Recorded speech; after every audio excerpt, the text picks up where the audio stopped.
आज हम एक ऐसी शख्सियत की बात कर रहे हैं जिनका नाम सुनते ही जहन में अल्फाज, शायरी, फिल्में सब घूमने लगता है। गुलजार। जी हाँ, गुलजार साहब, एक ऐसा नाम जो अदब और सिनेमा दोनों दुनियाओं में आप कह सकते हैं कि कई दहाइयों से छाया हुआ है। बिल्कुल। और आज हम कोशिश करेंगे कि उनकी जिंदगी और काम के मुख्तलिफ पहलुओं को समझें। हमारे पास कुछ जराए भी हैं। जी, काफी दिलचस्प मवाद है। जैसे रिख्ता पर उनका प्रोफाइल है, उनकी शायरी वहाँ मौजूद है। फिर डॉन न्यूज़, उर्दू पॉइंट के मज़ामीन हैं। हाँ, और कुछ स्वानही वेबसाइट्स, उर्दू विकीपीडिया से साहित्य अकेडमी अवार्ड वाली फहरिस्त और उर्दू महफिल फोरम पर भी उनके गीतों पर बात हुई है। तो इन सब को सामने रखकर हम कोशिश करेंगे कि एक मुकम्मल तस्वीर सामने लाएं। सिर्फ वाक़यात नहीं, बल्कि उनके फ़न का जौहर क्या है। सही। मकसद यही है कि ये समझें कि संपूर्ण सिंह कालरा से गुलजार बनने का सफ़र कैसा था, उनके अंदाज में क्या ख़ास है और उनकी मीरास वो क्या छोड़ गए हमारे लिए। तो शुरू करें? ज़रूर। कहानी शुरू होती है दीना से, ज़िला झेलम, पंजाब। अब ये पाकिस्तान में है। उनकी तारीख़ पैदाइश में थोड़ा सा इब्हाम है ना? जी, कुछ जगह 18 अगस्त 1934 लिखा मिलता है, कहीं 1936। असल नाम तो संपूर्ण सिंह कौलरा था। वालिद साहब मखन सिंह छोटा मोटा कारोबार करते थे। और बचपन वो कोई बहुत आसान नहीं था, जैसा कि अक्सर सुनने में आता है। नहीं, बिल्कुल नहीं। वालदा का इंतकाल बहुत जल्दी हो गया था। फिर सौतेली माँ, उनका रवैया भी कुछ सख्त बताया जाता है। तो ज्यादा वक्त वालिद की दुकान पर ही गुजरता था। हाँ, ऐसा ही था। और पढ़ाई में भी मतलब कोई खास दिलचस्पी नहीं थी। इंटरमीडिएट में फेल होने का जिक्र भी मिलता है, लेकिन किताबों से लगाव हो गया था। अच्छा, किस तरह की किताबें? खासतौर पर बंगाली अदब, रविंद्रनाथ टैगोर, शरद चंद्र चट्टोपाध्याय, इनको पढ़ना शुरू किया। और शायद यहीं से वो पहली चिंगारी उठी जिसने उन्हें गुलजार बनाया। कहते हैं टैगोर का तर्जुमा भी करने की कोशिश की। वाह! और फिर वो बड़ा वाकया पेश आया, 1947, तकसीम हिंद।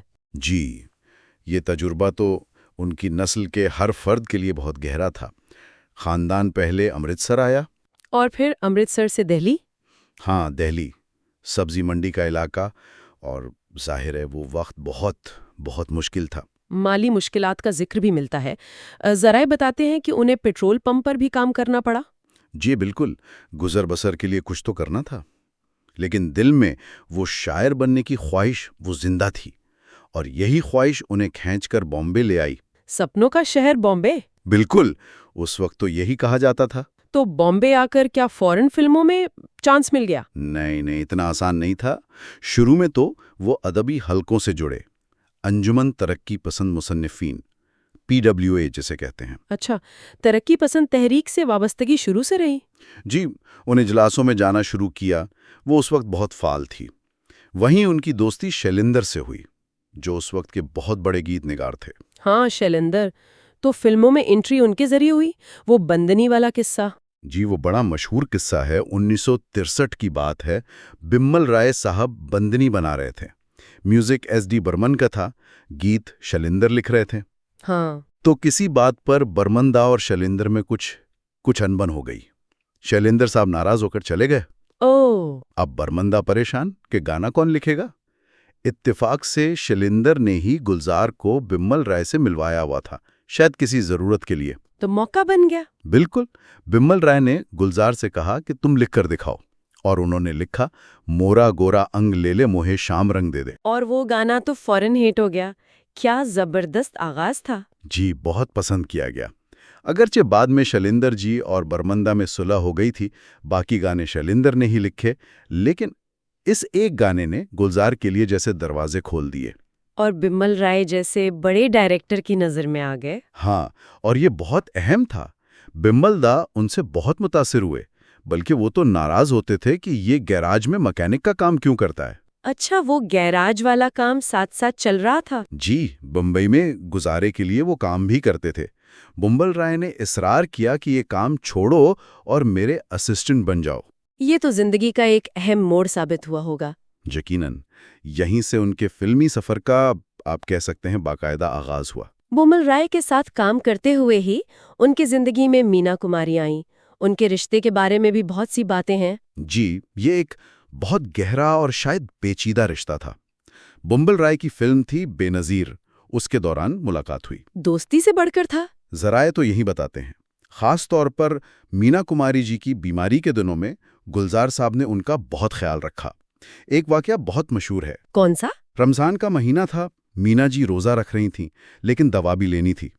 वो हिचकिचा रही थीं, तो गुलजार साहब ने कहा कि मैं आपकी तरफ से रोज़ा रखता हूँ, आप दवा ले लें। अरे वाह, ये तो इससे ताल्लुक की नौयत का अंदाजा होता है। बिल्कुल। और ये भी कहा जाता है कि मीना कुमारी ने अपनी शायरी की डायरियां उन्हें सौंपी थी, जिन्हें बाद में गुलजार साहब ने मुरत्तब किया तन्हा चांद के नाम से। और उनकी पहली फिल्म बतौर डायरेक्टर मेरे अपने, उसमें भी तो मीना कुमारी ही थी। जी, 1971 में। इसमें मरकजी किरदार मीना कुमारी ने ही अदा किया। मीना कुमारी के इंतकाल के कुछ अरसे बाद उन्होंने अदाकारा राखी से शादी की। जी, 1973 में। राखी जी उस वक्त की टॉप एक्ट्रेस थीं। उनसे एक बेटी हैं, मेघना गुलजार, जो खुद आज एक बहुत कामयाब डायरेक्टर हैं। उन्हें बुस्की भी कहते हैं ना, प्यार से। हाँ, बुस्की। गुलजार साहब ने उनके लिए नज़में भी लिखी हैं। लेकिन ये शादी ज्यादा अरसा नहीं चली, अलहदगी हो गई। जी, मेघना की पैदाइश के कुछ अरसे बाद ही वो अलग हो गए। लेकिन एक बात अहम है कि उन्होंने कभी तलाक नहीं ली, एक एहतराम का रिश्ता कायम रखा। फिल्मी दुनिया की जो चकाचौंध होती है, उसमें अक्सर लोग अपनी जड़ें भूल जाते हैं, लेकिन गुलजार साहब वो अदब से हमेशा जुड़े रहे। ये कैसे मुमकिन हुआ? ये वाकई उनकी खास बात है। इतनी बड़ी फिल्मी कामयाबी के बावजूद उन्होंने संजीदा अदब से अपना ताल्लुक कभी कमज़ोर नहीं पड़ने दिया।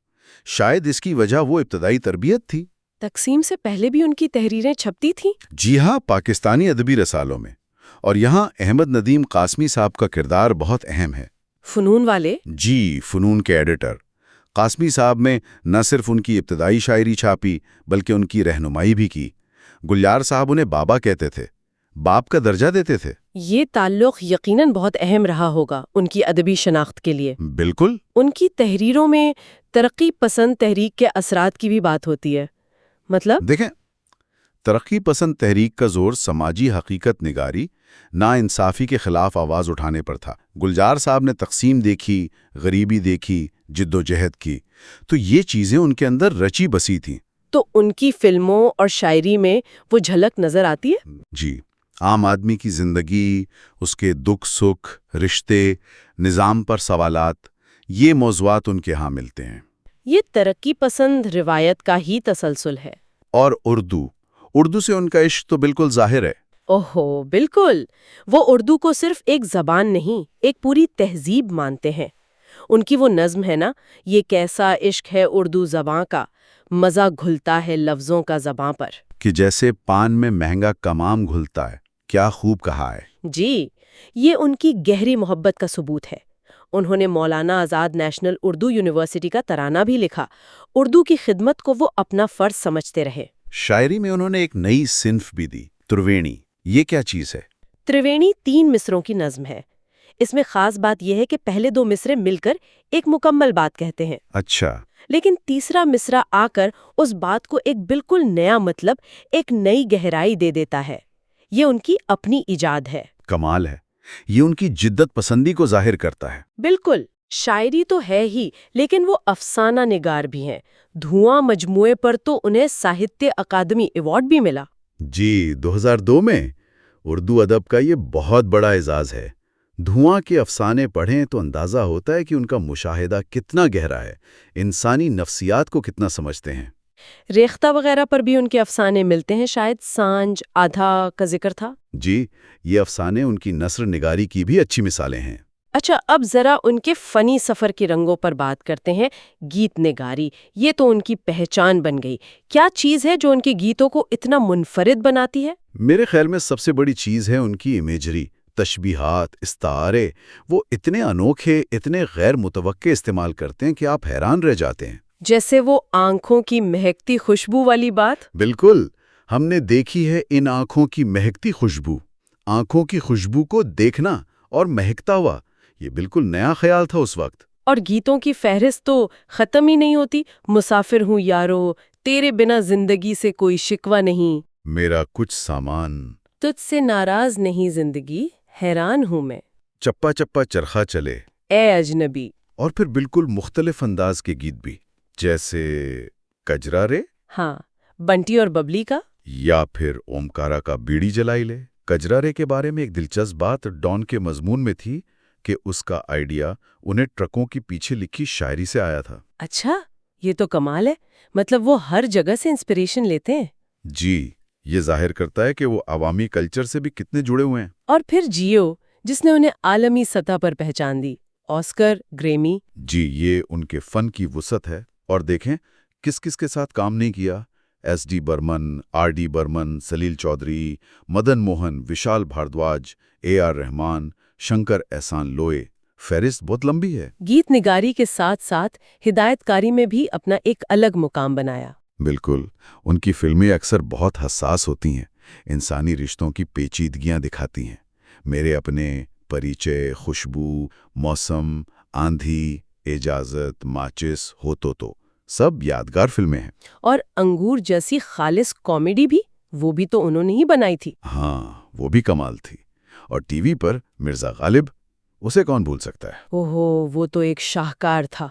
नसीरुद्दीन शाह, जगजीत सिंह, गालिब को जैसे हर घर में पहुंचा दिया। बिल्कुल, वो सीरियल एक माइलस्टोन था। उसने अदब को पॉपुलर कल्चर से जोड़ने का काम किया। ये भी गुलजार साहब की एक बड़ी खूबी है। और इन सब कामों के साथ साथ उनकी अपनी शायरी, वो भी तो एक अलग दुनिया है। क्या मौज़ूआत हैं उनकी शायरी के? उनकी शायरी जिंदगी के बहुत करीब है। रिश्ते नाते, तन्हाई, वक्त का एहसास, यादें, मोहब्बत, जुदाई, समाजी मसाइल, सब कुछ मिलेगा। वक्त रहता नहीं कहीं टिककर, आदत उसकी भी आदमी सी है। क्या बात है। या वो जिंदगी यूं हुई बसर तन्हा, काफिला साथ और सफर तन्हा। कितनी सादगी से गहरी बात कह जाते हैं। अंदाज बहुत सादा, दिल में उतर जाने वाला, जिसे सहले मुमतना कहते हैं शायद। जी बिल्कुल, कहने में आसान लगे पर कहना बहुत मुश्किल हो। वो अक्सर नज़्म मुआरा यानी फ्री वर्ड्स में लिखते हैं। काफिये रदीफ की पाबंदी नहीं, लेकिन एक अंदरूनी आहंग होता है। गज़लें भी हैं उनकी। हाँ, रिक्ता पर मिलती हैं, जैसे शाम से आंख में नमी सी है, आज फिर आपकी कमी सी है। और वो शेर तो बहुत मशहूर है। हाथ छूटे भी तो रिश्ते नहीं छोड़ा करते। वक्त की शाख से लम्हे नहीं तोड़ा करते। जी उन्होंने बच्चों के लिए भी तो काफी काम किया है। हाँ, ये भी एक अहम पहलू है। जंगल बुक का गाना, जंगल जंगल बात चली है, पता चला है। जी, वो इन्हीं का लिखा हुआ है। फिर एलिस इन वंडरलैंड, पोटली बाबा, बच्चों के लिए भी उन्होंने बहुत कुछ लिखा। ये उनकी वर्सेटैलिटी दिखाता है। बिल्कुल। इतना ज्यादा और इतना मेयारी काम, तो एजाज़ात भी यकीनन बहुत मिले होंगे। बेशुमार। बैनुल-अक़वामी सतह पर देखें तो ऑस्कर और ग्रैमी जे हो के लिए 2013 में, मुल्क का तीसरा बड़ा सिविलियन अवार्ड पद्म भूषण 2004 में, अदब के लिए साहित्य अकादमी अवार्ड 2002 में धुआं के लिए। और फिल्म फेयर, नेशनल अवार्ड्स तो गिनती से बाहर होंगे। हाँ, 20 से ज्यादा फिल्म फेयर, 5 के करीब नेशनल अवार्ड्स। ये फहरिस्त ही बताती है कि उनके काम को कितनी पजीराई मिली। वो सिर्फ फनकार ही नहीं रहे, कुछ तालीमी और समाजी जिम्मेदारियां भी निभाईं। जी, 2013 में उन्हें आसाम यूनिवर्सिटी का चांसलर बनाया गया। ये एक अहम ओहदा था। और सामाजिक काम? उन्होंने आरुषि नाम की एक तंजीम की बुनियाद रखी, जो माजूर बच्चों के लिए काम करती है, और एक लोया नामी एनजीओ से भी वाबस्ता रहे हैं, जो तालीम के मैदान में काम करती है। तो जब हम ये सब देखते हैं, शायर, नगमा निगार, अफसाना निगार, हिदायतकार, दानिश्वर, समाजी कारकुन, तो गुलजार साहब की शख्सियत एक पूरी कहकशां लगती है। बिल्कुल, हर शोबे में उन्होंने अपना एक मुनफरिद नक्श छोड़ा है।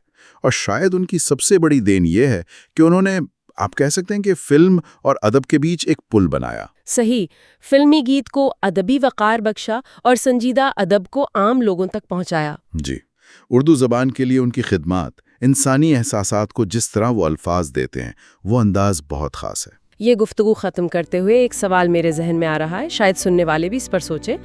ये क्या बात है कि एक ही शख्स एक तरफ कजरारे जैसा अवामी गीत लिखता है और दूसरी तरफ धुआं जैसा संजीदा अदबी काम तख्लीक करता है? क्या ये तजाद है या ये एक ही तख्लीकी शख्सियत के दो मुख्तलिफ रंग हैं? ये बहुत दिलचस्प मुद्दा है। गुलजार साहब का सफ़र हमें आर्टिस्टिक इंटीग्रिटी और पॉपुलर अपील, इस तवाज़ुन के बारे में क्या सिखाता है, इस पर सोचा जा सकता है।